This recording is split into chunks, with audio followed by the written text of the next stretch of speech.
Hello everybody, and welcome to Storm Reads, and today I'm going to be talking about my January wrap-up.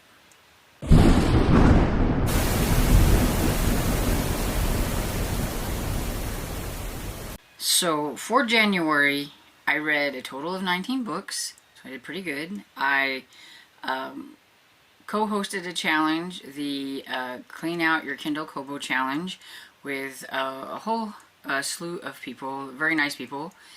And then I was participating rather loosely in TBR-a-thon hosted by Leandra from the TBR Zero, I think that's what it's called. I did her bingo board for her challenge. She had a whole bunch of different things that you could do. And so I'll show you the bingo board and how I completed 2 bingos on that board by doubling up on some of the books that I was reading. But I was excited that I actually got some bingos, because I was like, I'm going to get the bingo board and I'm going to read the books that I'm going to read, and maybe something will fit in and I'll get a bingo. But I got 2, so I was happy with that. And so I had 5 DNFs, I had 4 3 stars, 7 3.5 stars, and 8 4 stars, no 5 stars. So I don't know, I think the quality of the books I read, either I'm getting super picky about things, or I just didn't read things that were up to par with what I like, I guess. I don't know.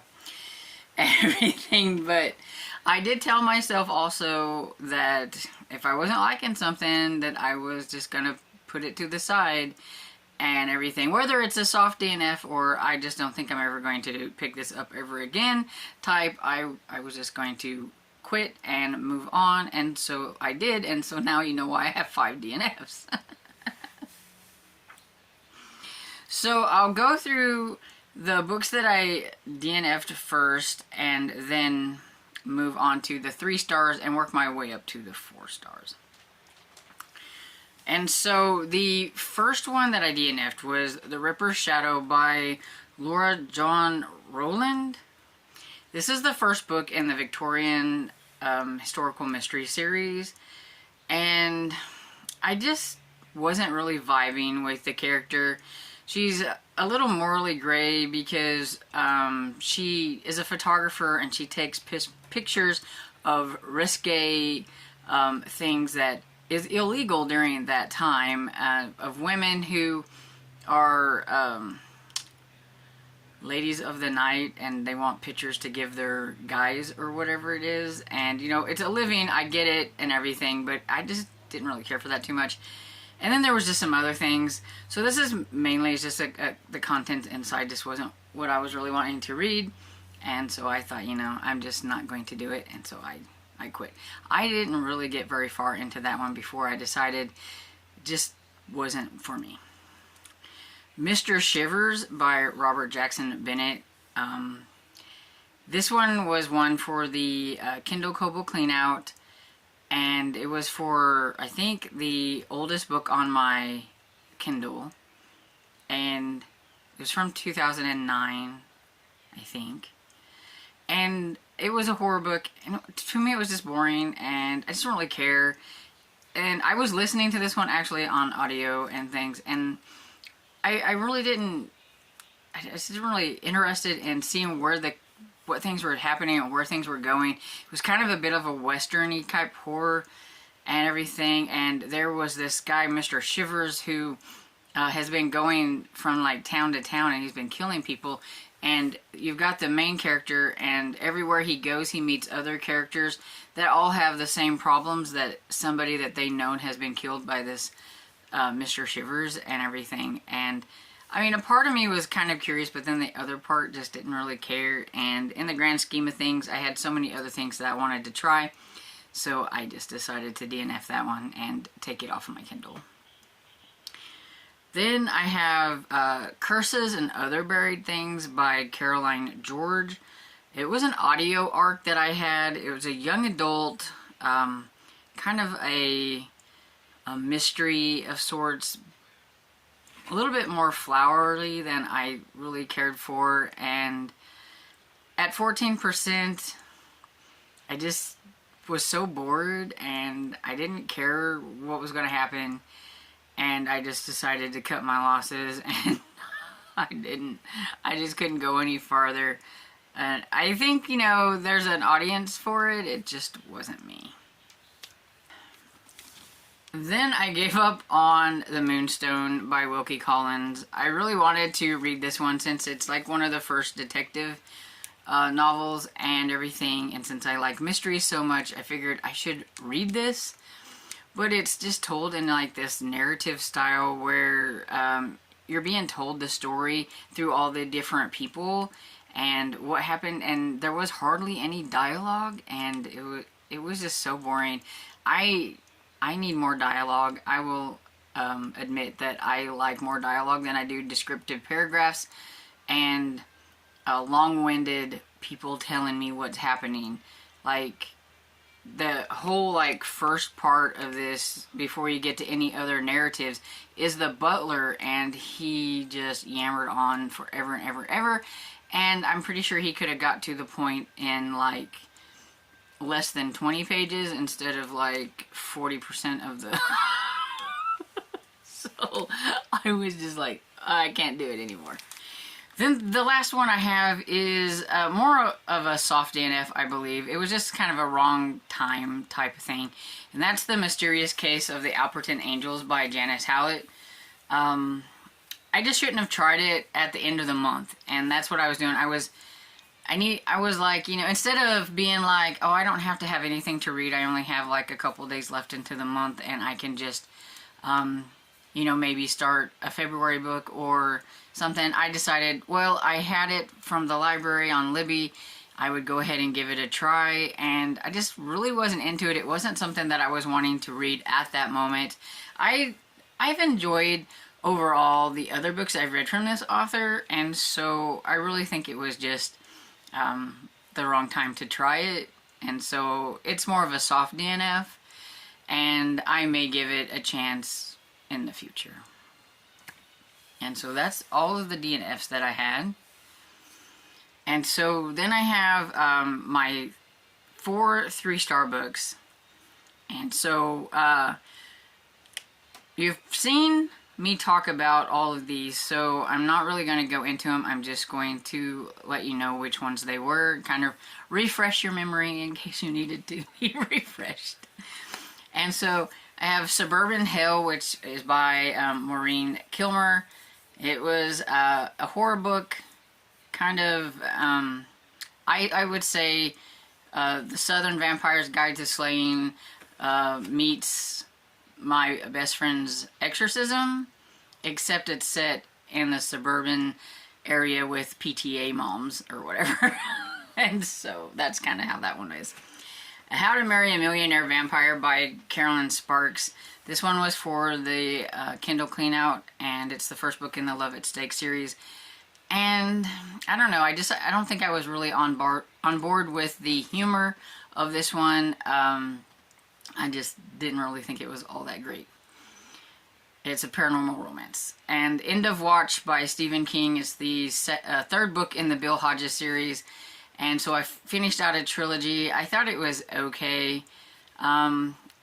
It may have been more of a 3.5, but I think if I was to put it on Goodreads, it's like more of a 3 stars, I think. I don't know.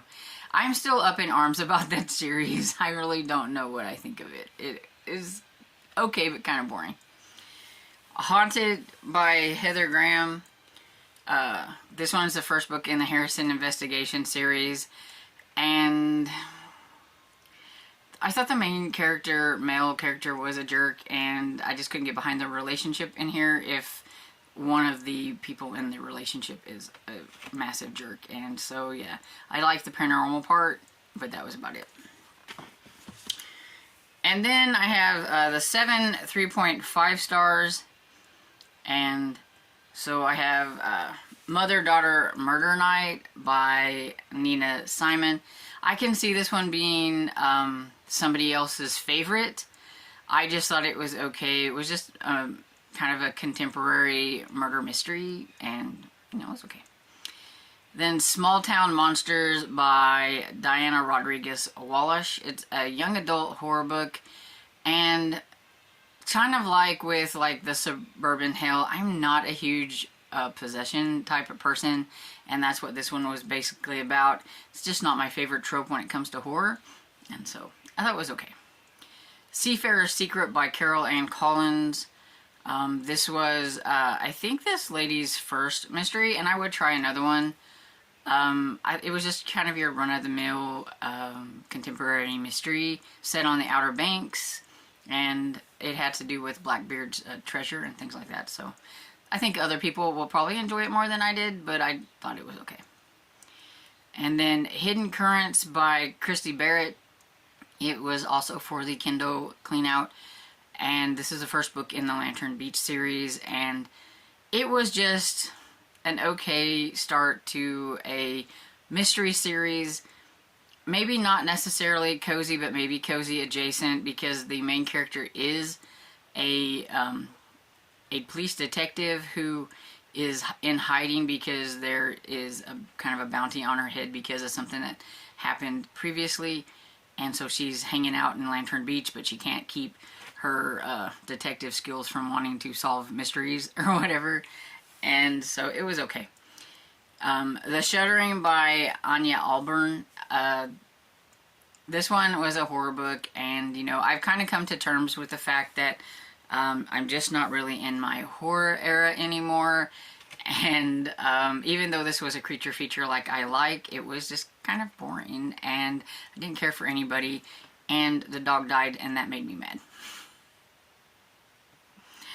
Then Bloodfire by Helen Harper. This one was for the Kindle cleanout, and this is the first book in the Blood Legacy series, and I actually enjoyed it overall. I thought it was an okay start to an urban fantasy series, and I will probably continue that series at some point. Body on the Doorstep by Marty Wingate. This was an e-arc that I had. It's the first book in the London Ladies Murder Club. I thought it was just, you know, an okay start to a series. Some of the things I just didn't really get on board with and everything, but I do have the second book in this series as an e-arc as well, because they both came out at the same time, and I grabbed both of them, and so I will be getting to the second one soon, hopefully maybe in March, and I'm kind of curious to see if I will like the second one better. Then I have my 8 4-star books, and so I had Hidden by Fern Michaels.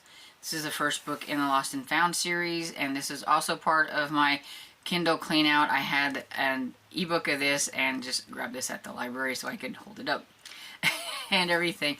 This is actually my first Fern Michaels book, and I didn't really think I would like Fern Michaels, and I don't know why. I don't know why. But this was kind of like a mystery, not necessarily much of romance. Maybe that will come in the next books, because there are a couple of other books in this series, I think. And maybe it's going to be a slow burn that's just going to take a little bit of time. But I like the mystery part of it, and I like the brother-sister aspects in here too, so I liked it. A Peculiar Combination by Ashley Weaver. It's the first book in the Electro McDonald series.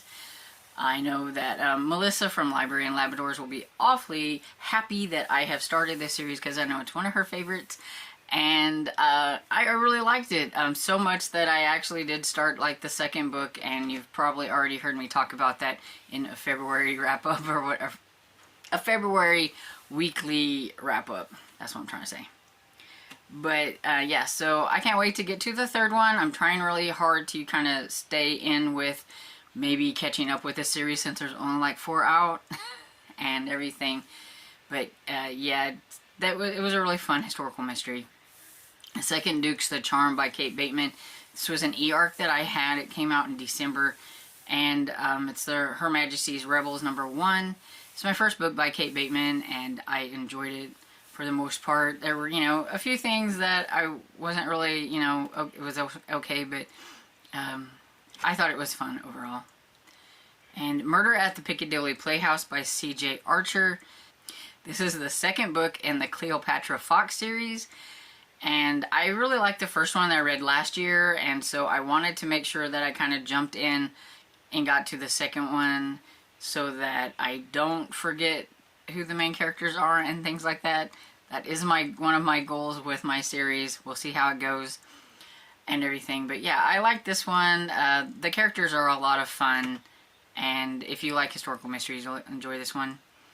A Trace of Poison by Colleen Cambridge. This is Fidelia Bright, #2. I read the first book last year. See, look at that. Getting into the second one. I won this off of Goodreads, and so I knew I wanted to try to get to it soon since I did win it, and I wanted to be able to review it.